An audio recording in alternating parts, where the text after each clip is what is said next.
Hello everyone, welcome back to kitchen rangoli.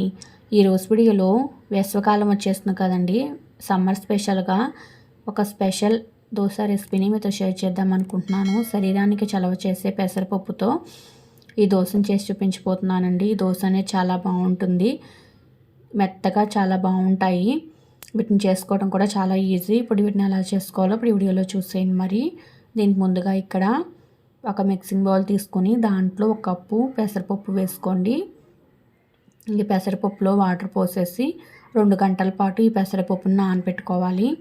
2 గంటల తర్వాత ఈ పెసరపప్పుని శుభ్రంగా వాష్ చేసుకోవాలండి. ఒక 3-4 సార్లు శుభ్రంగా వాష్ చేసుకుని ఈ గిన్నెని పక్కన పెట్టేసుకోండి. ఇప్పుడు ముందుగా ఒక మిక్సీ జార్ తీసుకోండి.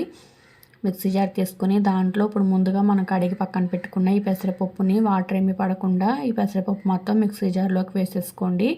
ఒకసారికి సరిపోదు అనుకుంటే 2 సార్లుగా రుబ్బుకోవచ్చు.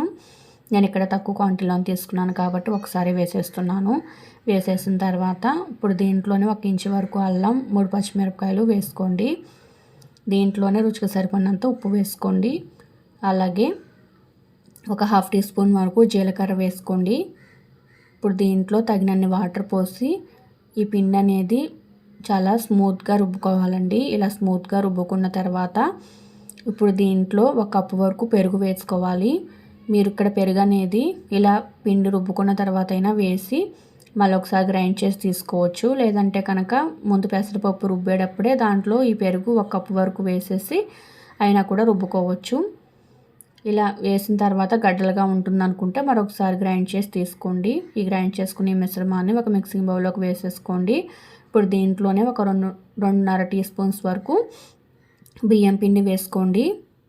బియ్యం పిండి వేసుకుని గడ్డలేమీ లేకుండా, ఉండలు లేకుండా ఈ మొత్తం కలిసేలాగా ఇలా మిక్స్ చేసేసుకోండి. ఇలా మిక్స్ చేసుకున్న తర్వాత ఇప్పుడు దీంట్లోనే కొంచెం కొత్తిమీర వేసుకోండి. మీకు నచ్చితే కనుక కొంచెం కరివేపాకు కూడా వేసుకోవచ్చు. టేస్ట్ అనేది చాలా బాగుంటుంది. వేసుకుని మొత్తం కలిసేలాగా ఒకసారి ఇలా మిక్స్ చేసుకోండి. ఇప్పుడు మనకి దోశకి బ్యాటర్ అనేది రెడీ అయింది. ఇప్పుడు ఈ బౌల్ని పక్కన పెట్టేసుకుని ముందుగా ఇప్పుడు స్టవ్ వెలిగించి దోశ ప్యాన్ పెట్టుకోండి. దోశ ప్యాన్ కొంచెం హీట్ అయిన తర్వాత దీని మీద ఒక 1/2 టీ స్పూన్ వరకు నూనె వేసుకుని ఇలా ఈవెన్గా స్ప్రెడ్ చేసుకోండి. దోశ ప్యాన్ మొత్తం స్ప్రెడ్ చేసుకున్న తర్వాత ఇలా బాగా ప్యాన్ హీట్ అవ్వనివ్వండి. హీట్ అయిన తర్వాత ఒక గరిటెతో ఇలా పిండి తీసుకుని ఇలా కొంచెం మందంగానే స్ప్రెడ్ చేసుకోండి.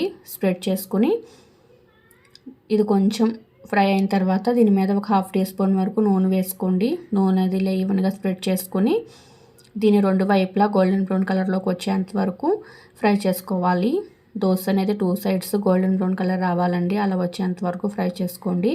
ఇది మరి హై ఫ్లేమ్లో పెట్టేయకుండా మీడియం ఫ్లేమ్లో పెట్టి ఫ్రై చేసుకుంటే సరిపోతుంది. అంతేనండి. మనకి దోశలు మందంగానే ఏం స్ప్రెడ్ చేసుకునే అవసరం లేదండి. పల్చగా స్ప్రెడ్ చేసుకున్నా కూడా చాలా బాగా వస్తాయి. దోశలు అనేవి చాలా మెత్తగా చాలా బాగుంటాయి. దీంట్లో ఎటువంటి వంట సోడా అలాంటివి ఏమి కూడా వేయనవసరం లేదు. ఇలా పెరుగు వేసి రుబ్బుకొని చేసుకుంటే శరీరానికి చాలా చలవ చేస్తాయి. చాలా బాగుంటాయండి ఈ దోశలు కూడా. నేను పల్చగా స్ప్రెడ్ చేసి చూపిస్తాను చూడండి. ఇలా పల్చగా స్ప్రెడ్ చేసినా కూడా దోశ అనేది చాలా బాగా వస్తుంది. ఎక్కడ విరిగిపోకుండా చాలా బాగుంటుందండి.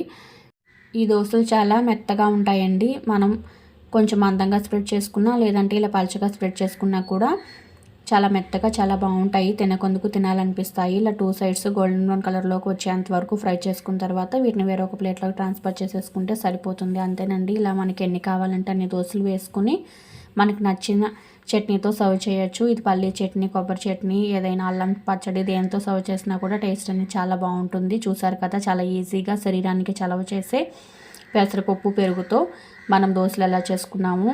ఈ వేసవికాలంలో శరీరానికి చలవ చేసే దోశలను మీరు కూడా ట్రై చేసి మీకు ఎలా కుదిరిందో నా కామెంట్ రూపంలో తెలియచేయండి. మీకు ఈ వీడియో నచ్చితే కనుక లైక్ చేయండి. మీ ఫ్రెండ్స్ అండ్ ఫ్యామిలీ మెంబర్స్కి షేర్ చేసి ఈ ఛానల్ సబ్స్క్రైబ్ చేసుకోండి.